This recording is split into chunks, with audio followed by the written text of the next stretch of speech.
Assalamualaikum warahmatullahi wabarakatuh.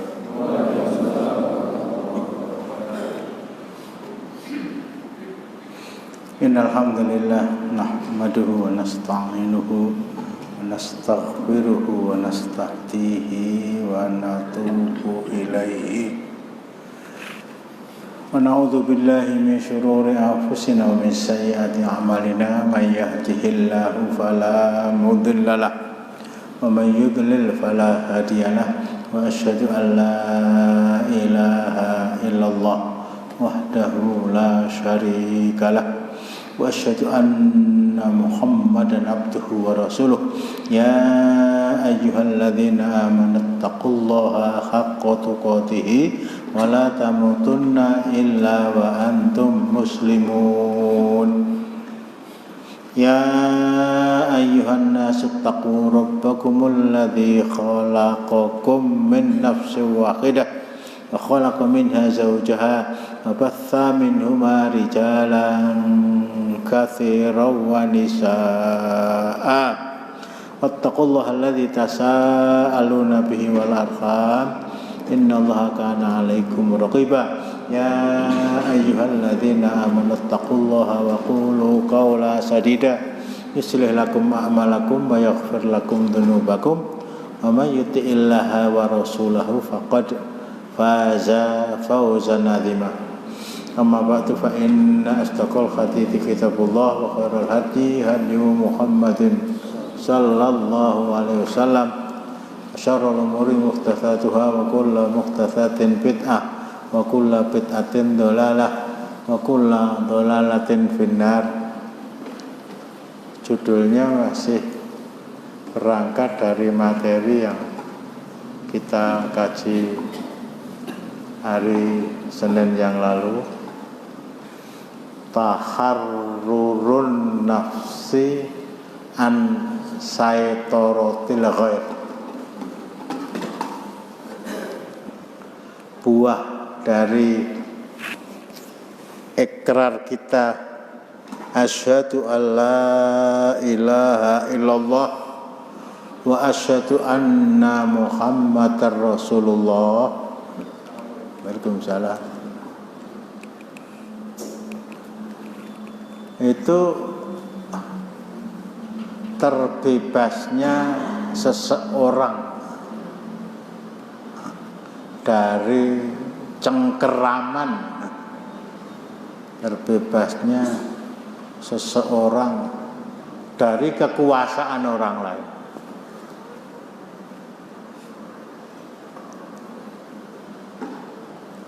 Nafsi nafsu hurrin, jiwaku jiwa merdeka kepada apa saja, kepada siapa saja. Keterikatanku hanya kepada Allah subhanahu wa ta'ala dan kepada siapa-siapa yang beriltizam kepada ajarannya.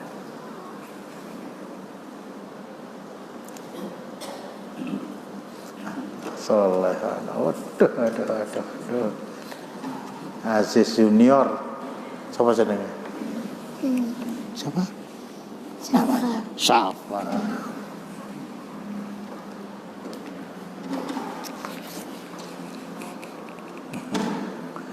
Demi menggapai ridhonya itu,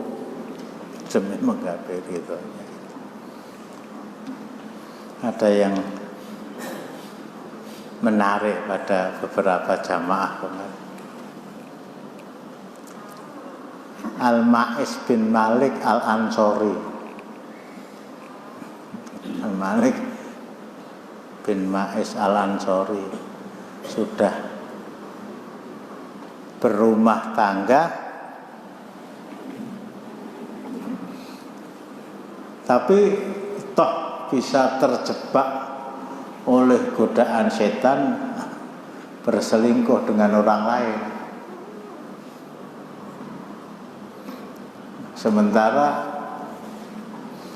hal itu untuk hari ini merupakan sesuatu yang bukan berita lagi.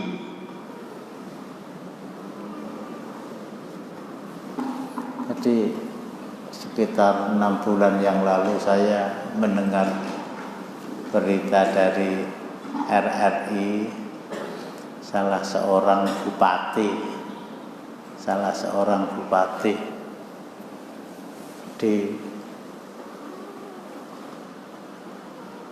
di Papua ya, entah timur entah barat, tempatnya juga saya lupa. Itu dengan nada datar dia terangkan bupati ini mati di dalam hotel karena serangan jantung setelah tidur dengan wanita yang bukan istrinya. Bagi kita mestinya astagfirullahaladzim. Tapi RR itu memberitakan yang seperti itu. Jadi wallahu a'lam, mudah-mudahan bukan potret. Hal yang bersifat sangat diancam oleh Islam itu dianggap sebagai sesuatu yang tidak menakutkan lagi.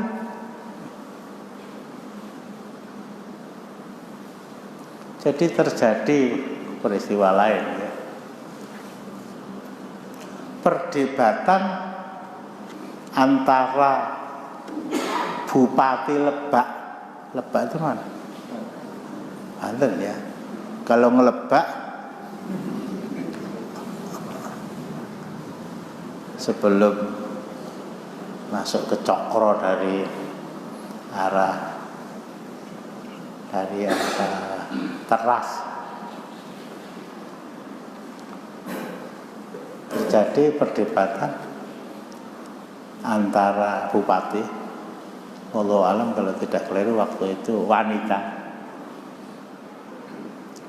dengan wakil ketua DPRD tentang mengapa Anda tidak berbela-sungkawa kepada ketua DPRD, kami wakilnya, yang mati di dalam hotel.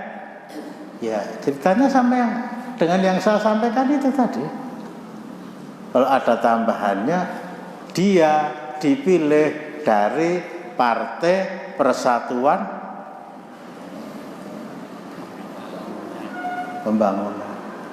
Itu yang tidak yang dipersoalkan itu bukan matinya karena meniduri wanita lain, bukan. Anda kok tidak ikut berbela-sungkawa? Apa jawab Bupati itu ya?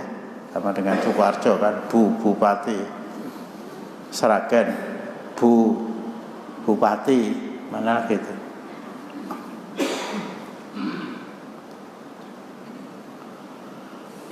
Toh dia meninggal itu karena melaksanakan dinas kok ngeloni wong. Ini komentar saya. Lah saya nggak diminta izin kok.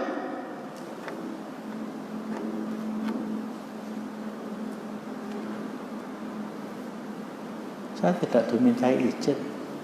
Ma taraktu fitnatan. Tidaklah ada fitnah yang aku tinggalkan setelah saya wafat, kata Rasulullah dalam hadis yang diriwayatkan oleh Al-Bukhari, dibandingkan dengan fitnah seorang wanita kepada laki-laki. Enggak ada yang lebih membahayakan, itu ada yang lebih besar nilai dosanya dibandingkan dengan adar minan nisa'i. Waalaikumsalam. Ila rijal. Ini saya singgung sedikit. Jadi ada yang ganjel. Kok sahabat bisa melakukan hal yang seperti itu? Enggak ada sahabat yang bisa melakukan hal yang seperti itu. Jawabannya ya klasik saja ya. Sahabat itu manusia. Sahabat itu manusia. Dalam arti meskipun apa yang diajarkan oleh Rasulullah secara langsung kepada dia itu betul-betul masuk ke dalam otak, kemudian tertanam secara kokoh dan kuat di dalam hati,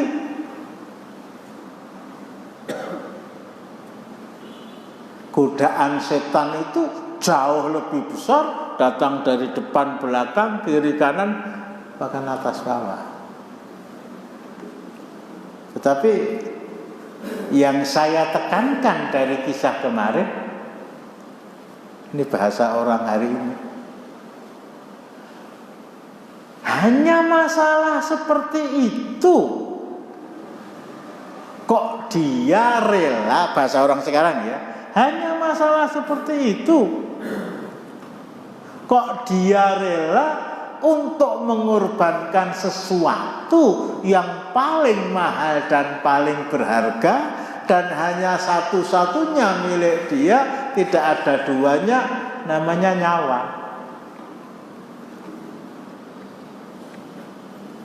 Di sini bahasa taharrurun nafsi an saytaratul ghair itu terjadi di sini. Memang saya bersalah. Ini kalau saya pakai bahasa saya ya. Memang dosa itu dosa besar.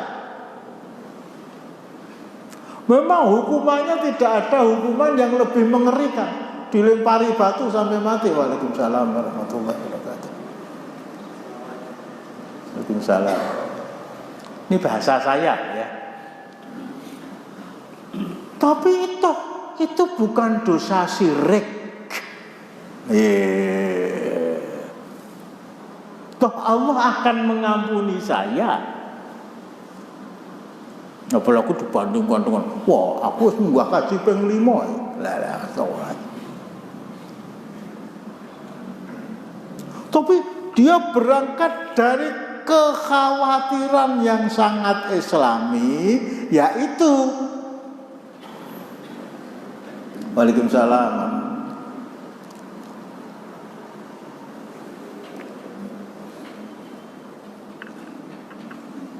Bismillah.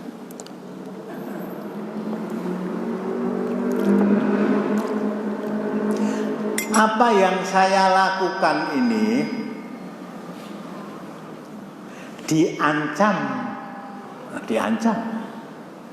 dengan hukuman di dunia. Diancam dengan hukuman di dunia. Kalau saya ingin selamat dari hukuman di akhirat, saya harus siap menghadapi hukuman di dunia tadi, meskipun namanya hukuman itu terpisahnya nyawa dari raga. Mestinya yang kita kagumi yang ini. Allah istighfar, Gusti Allah ki Ghafurur Rahim lah, malah dalil.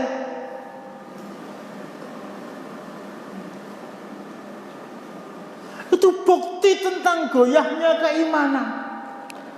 Mboten napa-napa kaya ngono.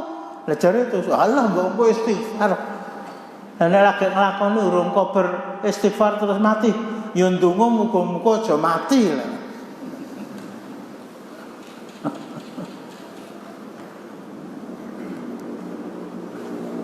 Akhi, dalam satu persoalan yang tadi saya nawaitukan untuk saya singgung,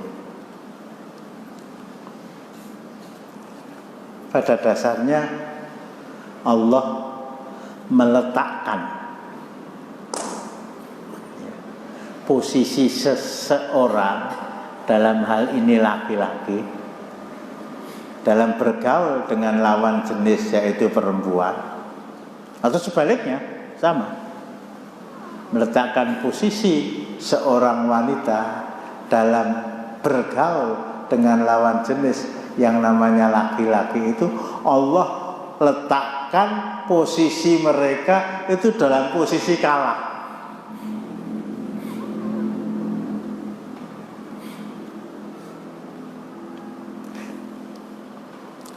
Kalau ada seorang laki-laki jarak, nah gitu ya, jarak. Untuk bergaul dengan lawan jenis yang namanya wanita,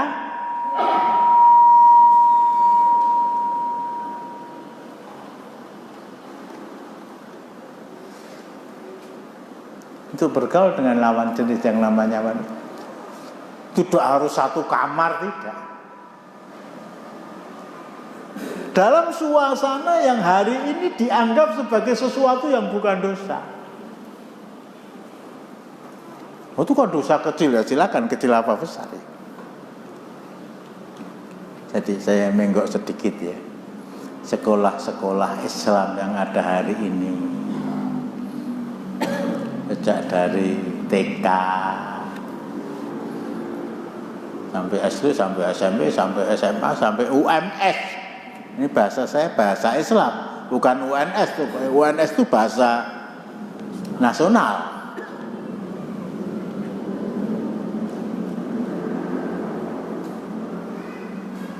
Itu tidak ada.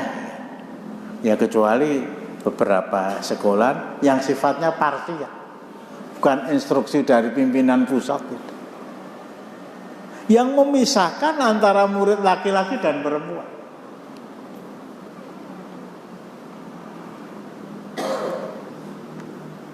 Wah, ruangannya nggak cukup.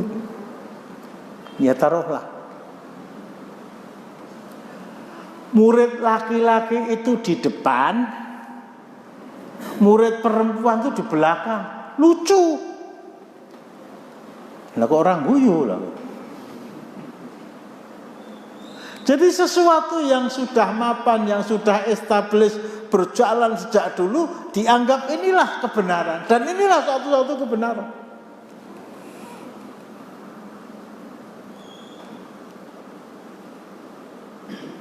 Apalagi kalau di sekolah negeri ya, saya sering angkat itu, wallahu alam, saya juga tidak pernah mengikuti secara detail, tapi yang saya pahami itu sak mejo. Di sini namanya Hamidah, di sini namanya Abdul Hamid, di sini namanya Surono, di sini namanya Surani, di sini itu dianggap sebagai sesuatu yang biasa.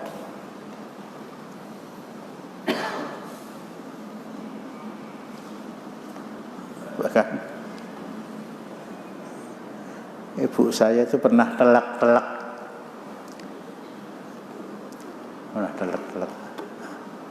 ketika salah satu di antara adik saya di wisuda dari SMA negeri di Solo. Nah, sebagai orang tua diundang. Itu masuk ke ruangan wisuda, tamu sudah duduk semuanya, para wali murid dan undangan yang lain. Itu melebuki jajar bareng, seperti suami istri. Muga-muga anakku rame lu ora di wisuda. Bukan sekolahannya yang saya salahkan, tapi orang tuanya.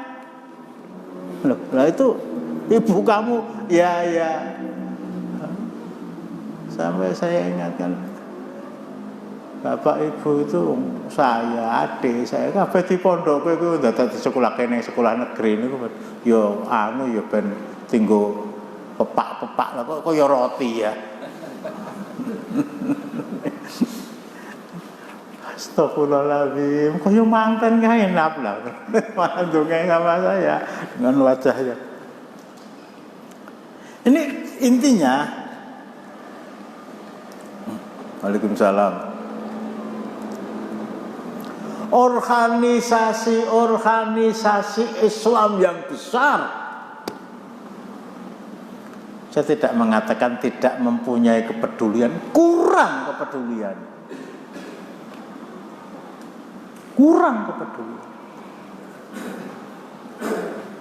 Bahkan suatu ketika saya diundang untuk rapat dinas MUI Solo, Jabatan saya itu penasihat MUI loh ya. Loh orang ngandel gitu. Nah, setelah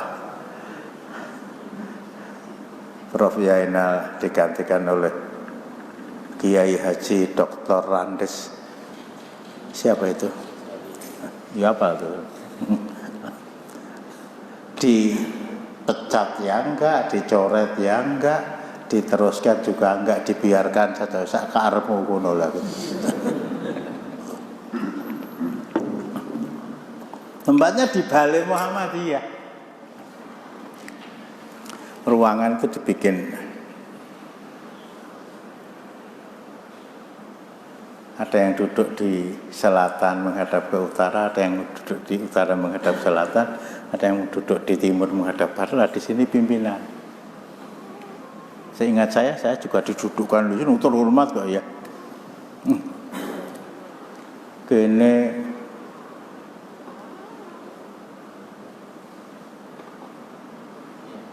pengurus laki-laki, di sini pengurus perempuan saling berhadapan itu.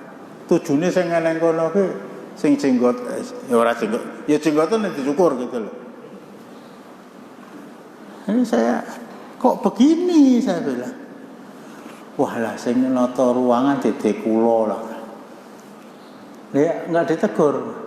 Lah pun mboten cah dirembuk Ustaz wis pun ajeng diwiwiti lah.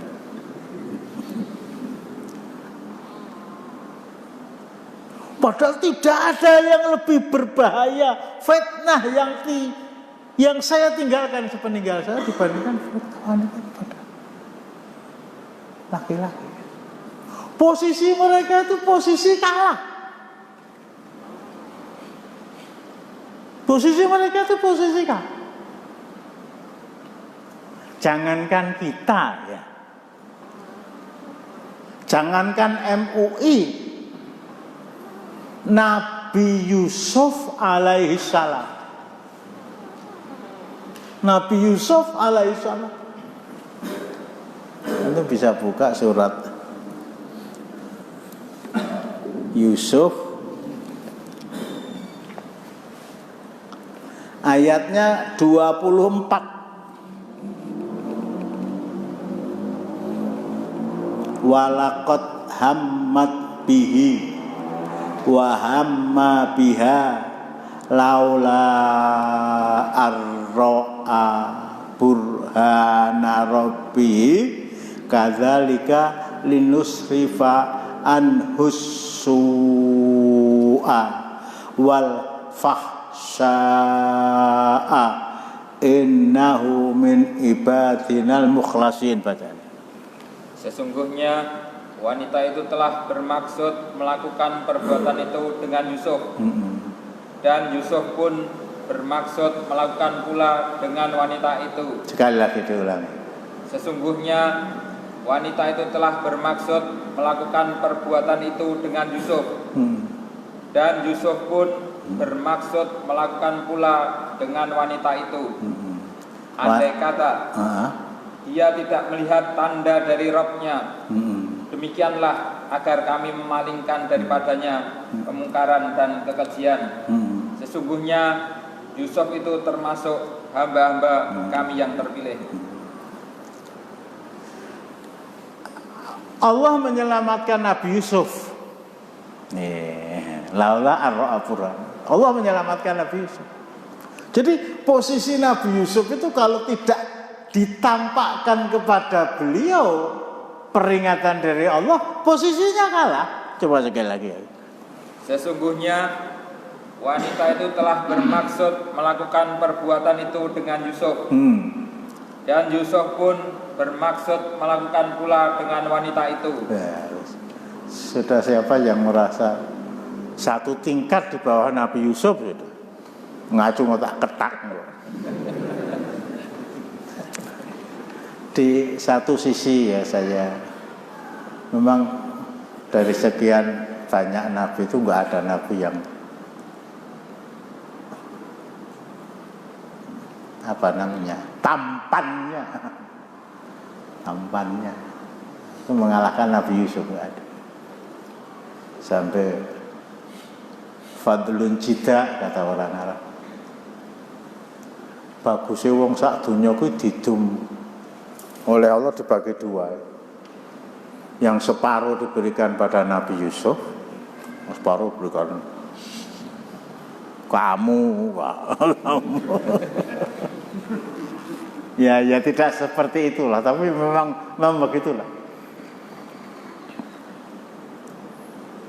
Sementara istri raja muda bahasa tafsirnya yang bernama, karena kita orang Indonesia itu kurang akrab atau kurang senang dengan huruf kha, dengan huruf shad. Ini jarang ya orang yang memberi nama anaknya dengan Hafsah. Kok Hafsah? Nggak akrab mereka. Rumaisah nggak ada. Ya yang bahkan nama Rahmah itu pun ditambahi supaya tampak keindonesiaannya lebih akrab dengan telinga. Rahmah dirubah menjadi Rahmawati dan seterusnya itu. Namanya yang akrab dengan telinga kita itu Zulaikha. Padahal kata mereka namanya bukan Zulaikha, Zulaikha. Enggak benar, Zulaikha itu Zalikha. Walah. Lah guyuta. Itu ya di satu sisi istri seorang raja muda dulu pernah kita kaji ya, bahwa suami itu kelaki-lakiannya tidak berfungsi. Nah, itu di satu sisi dia cantik dan seterusnya, di satu sisi Nabi Yusuf itu memang sangat tahu. Akhirnya dia masuk ke dalam kamarnya Nabi Yusuf, ya tentu saja di waktu siang ketika suaminya sedang bertugas. Warawadat hullati huwa fi baitiha an nafsihi wa ghalaqatil abwaba wa qalat haytalaka qala ma'adzallah innahu rabbi ahsana mathwaya innahu la yuflihudz zalimun. Dan wanita Zulaikha yang Yusuf tinggal di rumahnya menggoda Yusuf untuk menundukkan dirinya kepadanya. Dan dia menutup pintu-pintu seraya berkata, marilah ke sini. Yusuf berkata, aku berlindung kepada Allah. Sungguh Tuanku telah memperlakukan aku dengan baik. Sesungguhnya orang-orang yang zalim tiada akan beruntung. Tuanku di sini suami kamu telah membeli saya sebagai seorang budak, kemudian saya dijadikan sebagai salah seorang anggota keluarga. Tapi ketika pintu itu sudah ditutup, bahkan diterangkan wanita itu sudah memposisikan dirinya dalam keadaan tertelentang, dan Nabi Yusuf sudah duduk di bibir tempat tidur dia. Laula arro'a burhana, kalau dia tidak melihat peringatan dari Allah. Posisinya kalah, Nabi Yusuf itu kalah, tapi dia menang karena iman. Allah perintahkan pada Nabi Jibril untuk bahasa orang Jawa mendo-mendo, untuk mendatangi ruangan atau kamar Nabi Yusuf tempat beliau tinggal, menampakkan diri sebagai bapaknya, yaitu Nabi Yakub yang sudah sekian tahun terpisah dan tidak ada beritanya. Dari sana Nabi Yusuf sadar. Dari sanalah Nabi Yusuf bangkit Dari sanalah Nabi Yusuf berlari menuju pintu. Dari sanalah Zalikhah mengejar dari belakang. Kemudian sebelum pintu itu terbuka lebar, baju Nabi Yusuf dipegang oleh Zalikhah sehingga sobek bagian belakang. Ketika pintu dibuka, raja muda itu sudah ada di depan. Nah, kisahnya diteruskan sendiri ya. Teruskan sendiri. Tapi posisinya posisi kalah. Kalau tidak mendapatkan, tentu saja peringatan itu sebagai pertolongan dari Allah Subhanahu wa Ta'ala. Hatta Rasulullah sendiri. Ada kakak ipar Rasulullah, yang satu bapak dengan Aisyah radhiyallahu anha, tapi beda ibu. Kalau Aisyah itu ibunya kalau yang satu Asma itu ibunya bernama Qutailah, sementara Aisyah itu ibunya Ummu Ruman. Jadi bahasa orang Indonesia itu kakak ipar. Suatu ketika Asma ini ketika perintah untuk memakai busana muslimah belum diturunkan,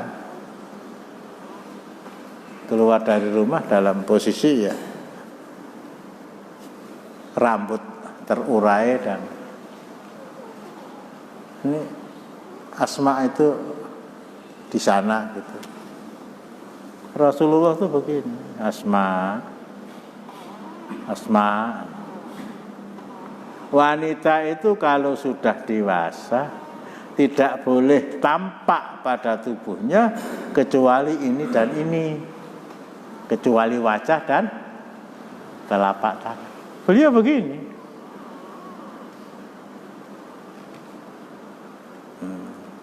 Ya, bahwa itu menjadi bahan perdebatan tentang wajib atau tidaknya orang memakai niqab. Kata WHO wajib pakai niqab, laki-laki maupun perempuan. Oh, ternyata WHO itu lebih ditakuti daripada. Pernah saya bacakan di sini ya. Hadis itu sahih. Rasulullah melihat seorang wanita, ya tanpa disengaja tentu saja. Melihat seorang wanita tanpa disengaja. Ya, sekali lagi tanpa disengaja. Ya khawatir kalau keliru. Wanita itu cantik dan seterusnya. Itu Rasulullah nggak bisa menahan diri kok. Masih ingat ya tadi? Masih ingat tuh? Masih ingat lagi ya? Nah, akhirnya beliau masuk rumah memanggil istri beliau yang adalah saudara sepupu beliau. Siapa? Zainab binti Jahsy. Nah, Rasul memerintahkan kalau kalian secara tidak sengaja melihat seorang wanita dan Anda tertarik, tumpahkanlah gharizah fitrah kelaki-lakian kalian kepada istri Anda. Rasulullah begitu. Nabi Yusuf juga begitu. Bahkan kisah Nabi Musa alaihissalam setelah menolong dua putri Nabi Syuaib mencarikan air untuk binatang gembalaannya, nah, akhirnya selesai, ya sudah. Itu doa Nabi Musa itu, Masya Allah. Ini kalau saya pakai bahasa yang bebas, ya Allah, mau kula niki diparingi raketang sego kucing. Bahasa saya loh ya.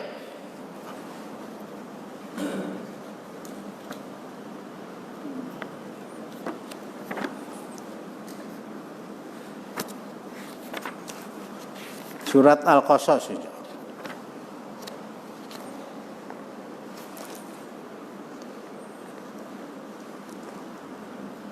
Ayatnya 24. Lari dari negeri Mesir sampai ke perkampungannya Nabi Syuaib dalam keadaan tidak membawa bekal sama sekali.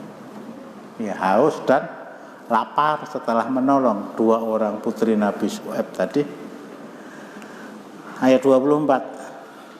Fasaqalahuma summa tawalla ila dhilli faqala rabbi inni lima azalta ilayya min khairi faqir. Maka Musa memberi minum ternak itu untuk menolong keduanya. Kemudian dia kembali ke tempat yang teduh, lalu berdoa, Ya Rabbku, sesungguhnya aku sangat memerlukan sesuatu kebaikan yang Engkau turunkan kepadaku. Ada catatan kakinya itu. Yaitu yang dimaksud dengan khair, yaitu kebaikan dalam ayat ini, menurut sebagian besar ahli tafsir, ialah barang sedikit makanan. Barang sedikit makanan, sego. Oh, nganggo banteng ku.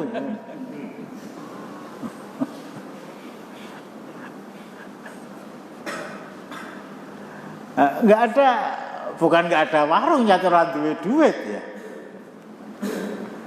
Saya mau cari makan kemana? Jadi menolong 2 anak gadis tadi tanpa ada sedikit pun bayang-bayang, apalagi harapan muga-muga bocah mau lapor karo bapake, terus bapake ngeteri aku telo karo. Nggak pernah bayangkan sama sekali. Nah, yang akan saya sampaikan, faja'athu ihdahuma tamsi alastihya in qalat inna abiyat ukaliyat ziyaka ajra ma saqaita lana walamma ja'ahu qassa alaihi alqasasa qala la takhaf najauta minal qaumidz zalimin. Kemudian datanglah kepada Musa salah seorang dari kedua wanita itu berjalan kemalu-maluan. Ia berkata, sesungguhnya bapakku memanggil kamu agar ia memberikan balasan terhadap kebaikanmu. Alhamdulillah, gitu kan ya. Terus memberi minum ternak kami. Maka tatkala Musa mendatangi bapaknya, yaitu Nabi Syuaib, dan menceritakan kepadanya cerita mengenai dirinya, Syuaib berkata, janganlah kamu takut, kamu telah selamat dari orang-orang yang zalim itu. Dan yang ingin saya sampaikan itu, bapak saya mengundang penjenengan untuk ke rumah. Ya belum kenal ya, belum kenal Nabi Syuaib, belum kenal wanita tadi, kecuali ketika Nabi Musa alaihissalam menolong. Nah, bukan berjalan berduaan seperti wisudawan SMA tadi. Bukan putri Nabi Syuaib yang sudah kenal kampung dan rumahnya berada di depan dan Nabi Musa mengikuti dari belakang. Tapi Nabi Musa berjalan di depan, putri Nabi Syuaib berjalan di belakang. Mas, menggo ngetan. Nggih niku omah nomor sekala kira-kira begitu. Ini rawan. Bukan diundang ke Gojek Jakarta hijau ya. Sing numpak nganggo jilbab, astagfirullahaladzim. Dulu tuh saya tuh rekosu banget, suwe-suwe kok ya wis kono tutuk-tutukno kono. Enggak ada aturan yang melarang kok ya. Ini rawannya pergaulan tuh seperti ini.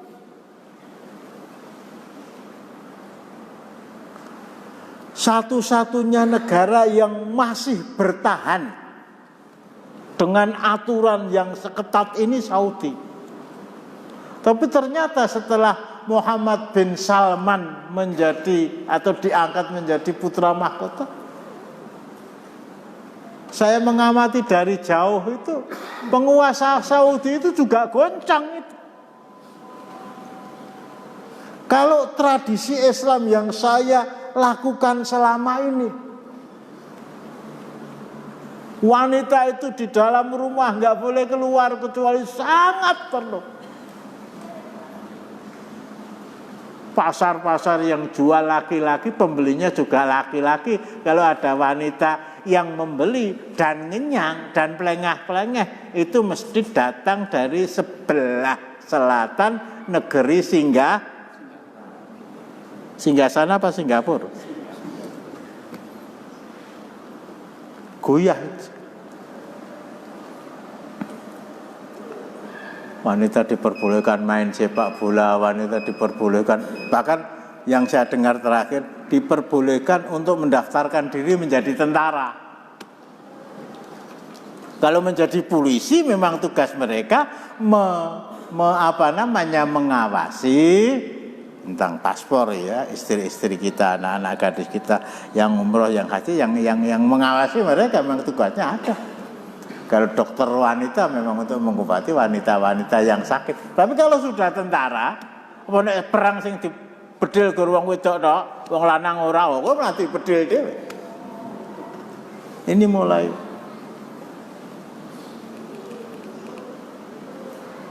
padahal Nabi Yusuf, padahal Rasulullah, padahal putrinya Nabi Syuaib,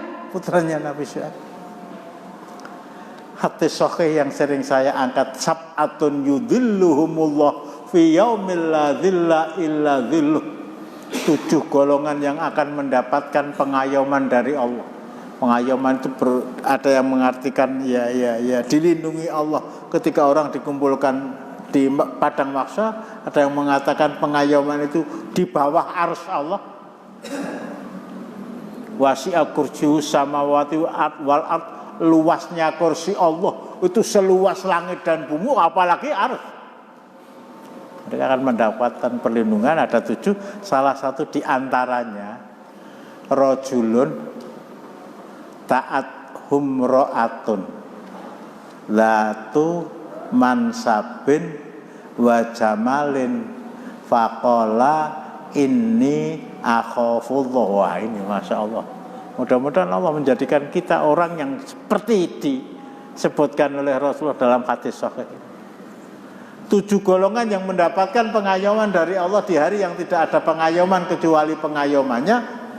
Salah satu di antaranya rajulun, laki-laki. Rajulun, laki-laki. Ta'at humra'atun datu mansabin wa jamalin, yang diajak untuk berselingkuh seorang wanita mansabin yang mempunyai garis keturunan berdarah biru, traing kusumo perembesing madu. Nyambung gak toh? Traing kusumo rembesing madu. Diajak oleh seorang wanita yang mempunyai status sosial yang tinggi ya, Raden Ayu atau Kanjeng Gusti Ayu dan seterusnya, atau ya seorang pejabat tinggi masih muda, nah gitu. Boleh tak? Jadi walaupun umur 33 tahun boleh kan? Boleh nggak? Anda baca belum ini? Muammar Gaddafi itu jadi presiden umur 27 tahun loh. Sekian puluh tahun, lebih dari 30 tahun, lebih lama dari kekuasaan Soeharto. Muammar Gaddafi. Muhammad Al-Fatih yang membuka Konstantinopel. Umurnya berapa? 21 tahun lu tak kalah kan. 21 tahun. Usaha untuk membuka Konstantinopel itu sudah dimulai sejak masa pemerintahan Umar bin Khattab gagal, Utsman bin Affan. Kalau Ali bin Abi Thalib memang waktunya habis untuk membenahi suasana dalam negeri para penguasa daulah Umayyah, para penguasa daulah Abbasiyah. Yang berhasil justru dia. Jadi jangan main coba. Maka dia nasi dadi lurah orang. Seorang laki-laki diajak untuk berselingkuh oleh seorang wanita yang mempunyai status sosial yang tinggi dan cantik.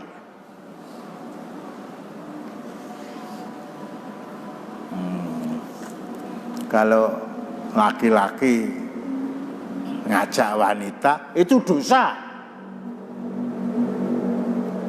Maksud saya selain dosa, sesuatu yang oleh masyarakat dianggap sudah menjadi sesuatu yang wajar.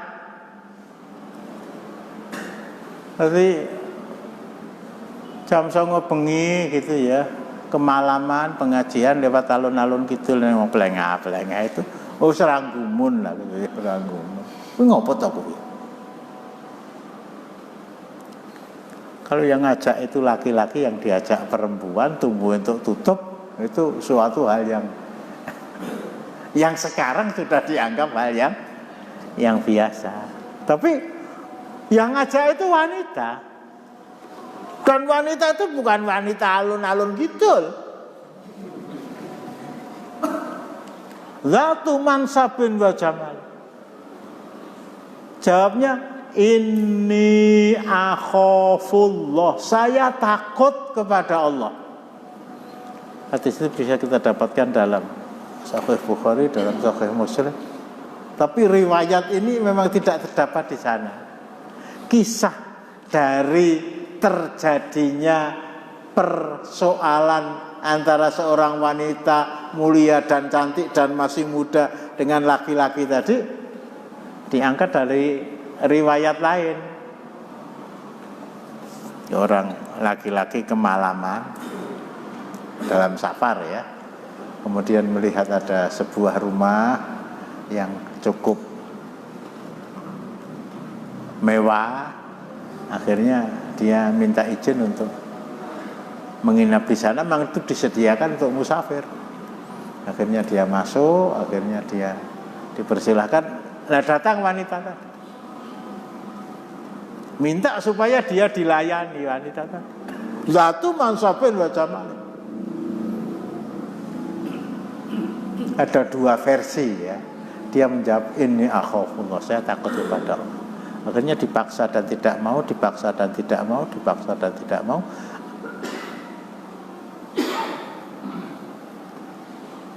Ya akhirnya dimasukkan ke dalam kamar, dikunci dari luar. Kalau kamu tidak mau melayani saya nggak akan buka pintu ini. Dia berdoa kepada Allah, ya Allah berikan kesempatan kepada saya untuk bisa keluar dari musibah ini. Kalau kita mungkin alhamdulillah ini darurat gitu kan.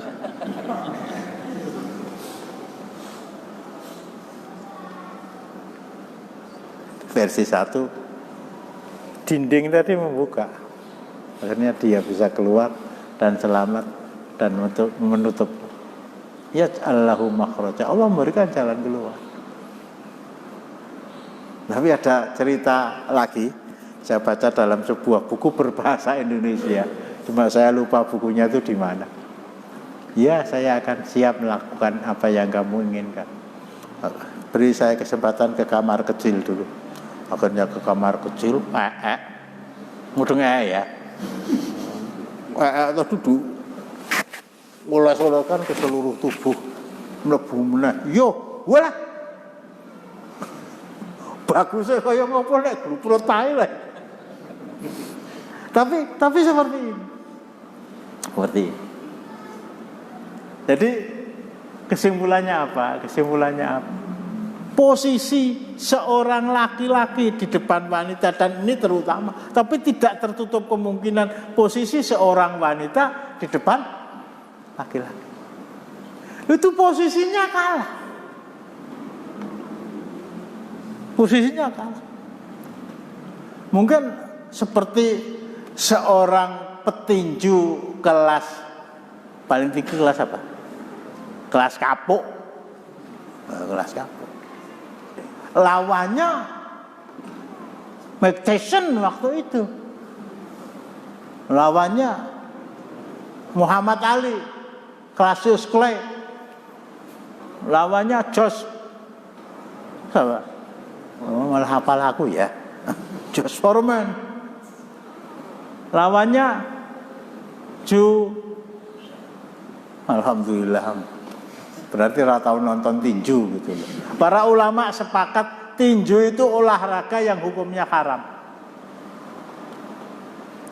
Nyakiti tubuh kok. Kan tubuh yang disakiti itu di bagian wajah. Nuranya yang paling besar bagian wajah. Syukur mbok tinju terus semaput, lebih tinggi lagi nilainya. Syukur mbok tinju terus bacot, wah lebih tinggi lagi. Lawan kamu yang akan datang mesti ketakutan. Sehat orang kena corona mbok tinju malah mati lah. Ini masalah tinju ya. Jadi saya cuma mau menggambarkan yang satu Josh Foreman, yang satu Hugh Fraser, petinju kelas berat, yang satu petinju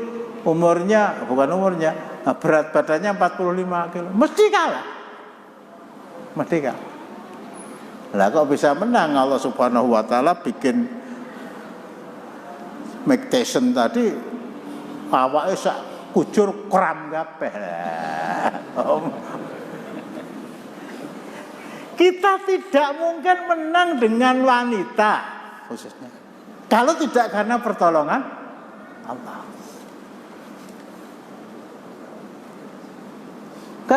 Kalau tidak karena pertolongan Allah tidak mungkin. Dan seandainya hari ini kita menang, bisa menghindar, belum tentu besok pagi kita menang lagi.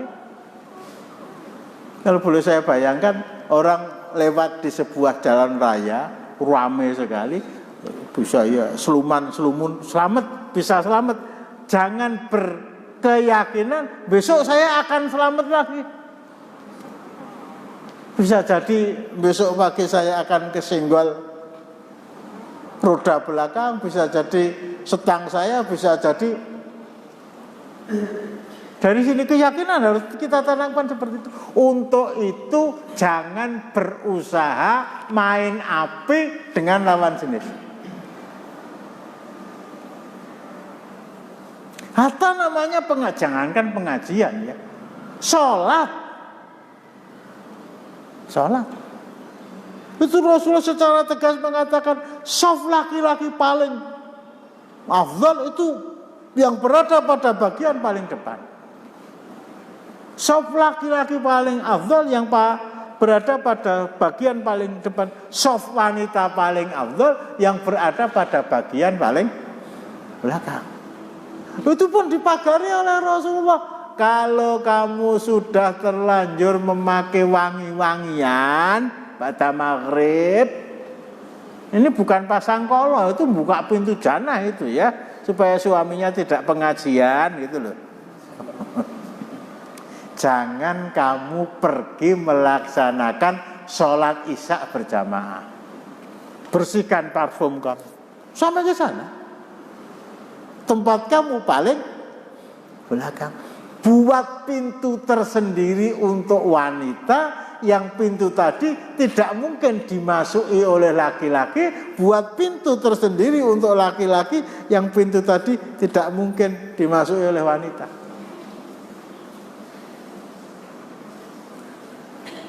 Yang sudah terjadi pada masa Rasulullah, ya laki-laki itu berangkat dari rumah sudah dalam posisi wudhu. Berangkat ke masjid, keluar dari rumah, bismillah tawakkaltu 'ala Allah dan seterusnya. Itu sudah siap masuk masjid tanpa harus mampir ke tempat wudhu. Jadi pada masa Rasulullah masjid itu tidak ada tempat untuk berwudhu. Wudhu ya dari rumah. Bahwa ada tempat air yang letaknya dekat dengan Masjid Nabawi, tapi tidak berada di komplek Masjid Nabawi. Wanita juga begitu. Wanita juga begitu. Masuk masjid langsung ambil tempat paling belakang, laki-laki juga begitu. Ini dalam suasana sholat. Dalam suasana seorang wanita itu menutup seluruh anggota tubuhnya dengan pakaian yang longgar. Kalau bahasa kita itu rukuh, mukena. Karena menganggap bahwa pakaian yang paling utama untuk orang Islam itu yang berwarna putih, padahal yang berwarna putih itu khusus untuk laki-laki. Sehingga rukuh itu juga dibuat dari kain yang berwarna putih. Nah, kalau sekarang melatih blondeng ora karuan ya astagfirullahaladzim, setan. Dalam suasana seperti itu dipisah betul.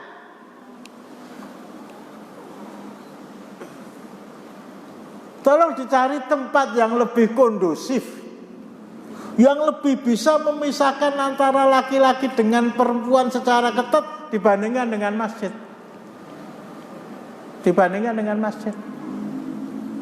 Jadi kalau saya angkat lebih jauh ya, serimbit wong loro nyang masjid, saya tidak katakan itu tidak Islami, tapi kurang Islami itu.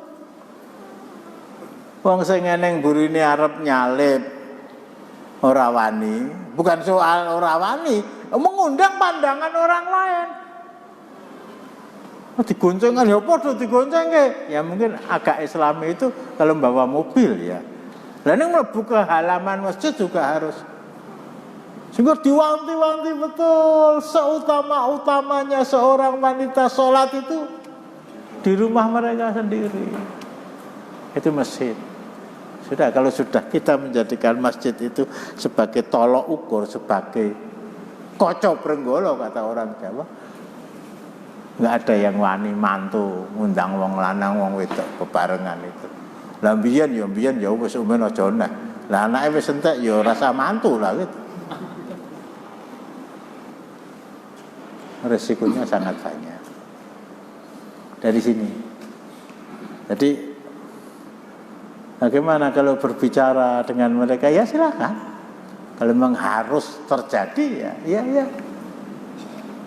Bikin cara di satu sisi ghadul basar, surat An-Nur 30-31. Tundukkan wajah. Di rumah itu kalau bisa punya ruang tamu 2. Ruang tamu untuk tamu laki-laki yang menemui saya sebagai kepala rumah tangga, ruang tamu untuk wanita yang menemui istri saya sebagai ibu rumah tangga. Itu bisa. Yang datang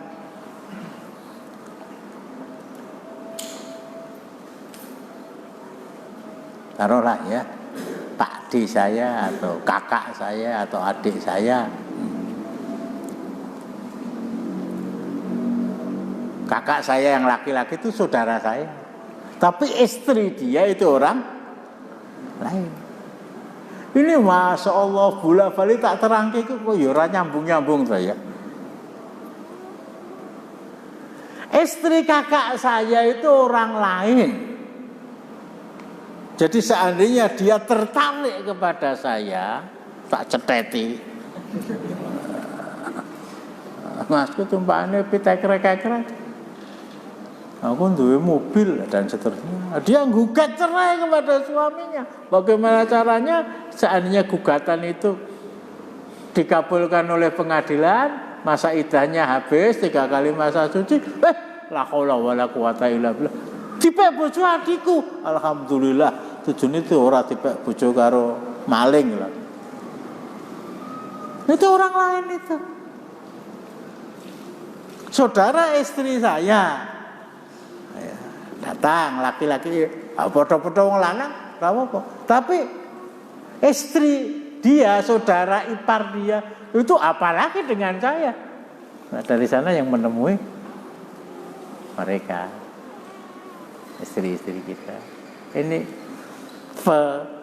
penerapan suasana rumah tangga Islami berangkat dari warning dari Rasulullah tadi. tidak ada suatu fitnah yang lebih besar yang akan menimpa umatku setelah saya meninggal dibandingkan dengan fitnah wanita kepada laki-laki. Dan ini dianggap sebagai sesuatu yang biasa. Sampai di sini mungkin ada yang nganjel. Ya, iya. Apakah objek atau objek itu hukumnya apa?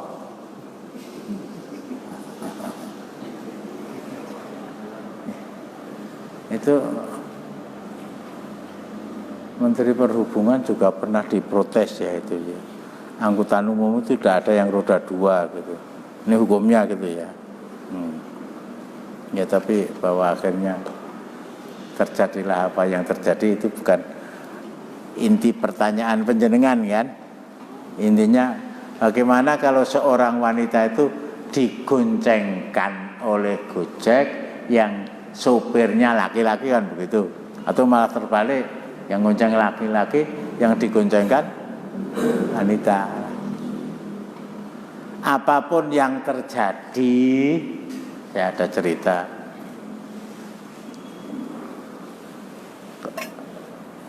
Untuk menguatkan bahwa ini bukan buatan saya ya. Si Andi itu loh. Dilapori sama temannya. Pas dino akad anaknya itu kelas 2 apa kelas 3 SMA. Diapeli cah lanang. Ya biasa toh ya. Biasa toh. Biasa di luar pengajian gitu loh. Kowe sapa? Kula sing saben dinten medhok sekolah anak panjenengan. Lah, salahe bapake kan. Bapake ora gelem ngeterke, sing ngeterke Gojek. Lah, pas libur ditulani, hari pertama dolan, hari kedua dolanan, hari ketiga tenanan lah gitu. Jelas-jelas ya. Bahkan fatwa dari ulama Saudi itu tidak diperbolehkan seorang wanita, ini dari Latnah Ta'imanil Bukuthul Ilmiyah Walifta, seorang wanita naik taksi sendirian tanpa ditemani oleh orang lain. Nah kita bisa saja membantah. Resikonya apa ya? Ya nggak tahu ya, nggak tahu. Tapi itu fatwa mereka dan mereka memberikan fatwa itu jelas berdasarkan ini ulama-ulama kibaru ulama Saudi, ulama-ulama senior Saudi melarang seorang wanita sendirian naik taksi, naik taksi dengan sopir taksi tentu saja. Nah kalau bukan taksi, kalau itu mobil pribadi yang antarkan sopir pribadi, ya sama saja. Yang lain mungkin.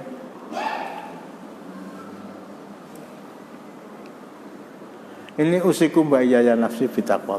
Memang tidak harus ya, memang tidak harus, sedikit saya tambahkan. Memang tidak harus akhirnya itu mengerucut kepada perselingkuhan, tidak. Memang tidak harus seperti itu. Ya kemungkinannya mungkin takut ketahuan orang, takut kena pasal, takut kalau saya dipecat sementara saya pegawai negeri, takut dan seterusnya dan seterusnya. Tapi meskipun itu tidak berakhir kepada perselingkuhan, keakraban seorang laki-laki dengan banyak wanita, ketika mereka sudah terbiasa dengan wanita yang bukan istrinya, yang bukan keluarganya,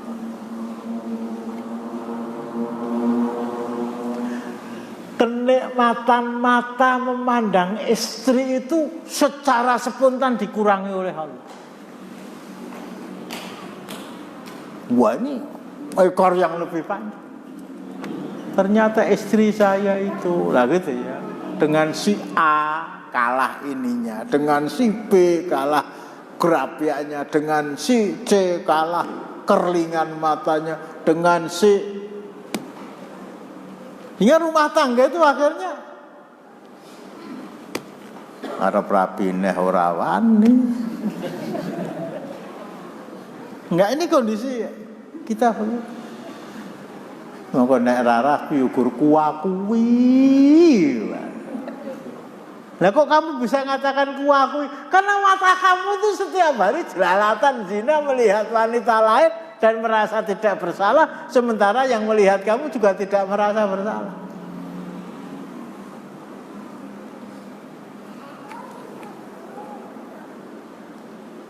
Kita lanjutkan insyaallah tentang judul Taharrurun nafsi an saitaratil ghair, terbebasnya seseorang dari cengkeraman orang lain. Kalau kemarin saya angkat seorang laki-laki bernama Al-Ma'is bin Malik Al-Ansori, nanti ada seorang wanita Gomidiyah yang nasibnya sama, dalam artian karena kuatnya godaan setan, meskipun dia sudah mempunyai suami, meskipun status dia sudah pernah paling tidak ya menjadi istri, tapi akhirnya dia tergoda setan melakukan perbuatan yang dilarang tadi. Demikian kita akhiri dengan doa kafaratul majelis. Assalamualaikum warahmatullahi wabarakatuh.